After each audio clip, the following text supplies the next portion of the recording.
Hello दोस्तों, नमस्ते, प्रणाम। मैं घूंघट वाली 960 अपने यूट्यूब चैनल में आप सभी का स्वागत करती हूं। तो दोस्तों, मैं सुनाने जा रही हूँ बहुत ही प्यारा सा अवसानी जी की गीत। कैसी लगी कमेंट में ज़रूर बताना। कब से खड़ी हूँ दुवरिया अवसानी मैया खोल केवड़िया हो। कब से खड़ी हूँ दुवरिया अवसानी मैया खोल केवड़िया हो।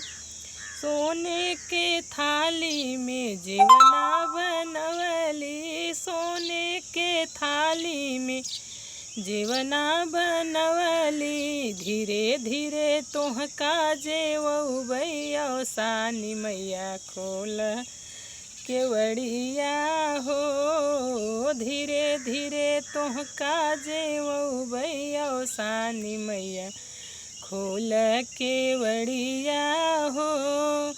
कब से खड़ी हूँ दुवरिया अवसानी मैया खोल केवड़िया हो।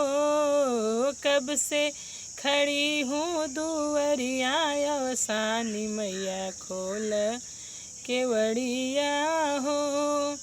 झंझरे गेड़ुआ में जलवा भरवली, झंझरे गेड़ुआ में जलवा भरवली। धीरे धीरे तोहका घोटऊ भैया अवसानी मैया खोल केवड़िया हो।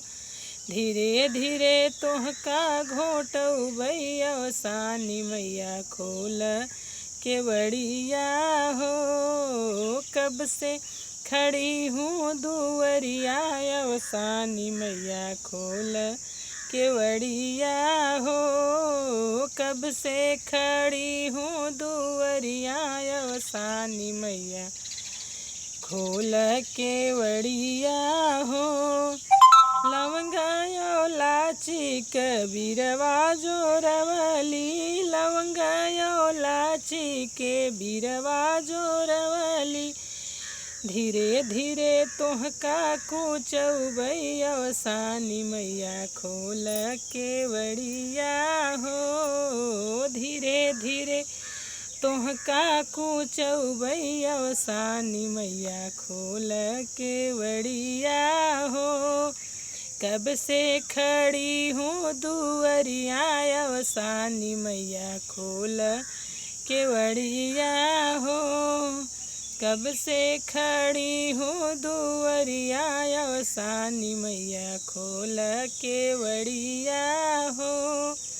तो दोस्तों, ये था मेरा छोटा सा अवसानी जी की गीत। कैसी लगी कमेंट में ज़रूर बताना दोस्तों। प्लीज़ मेरे चैनल को सब्सक्राइब करना, वीडियो को लाइक करना। फिर मिलूँगी दोस्तों कोई अगली नेक्स्ट वीडियो में अच्छी गीत के साथ।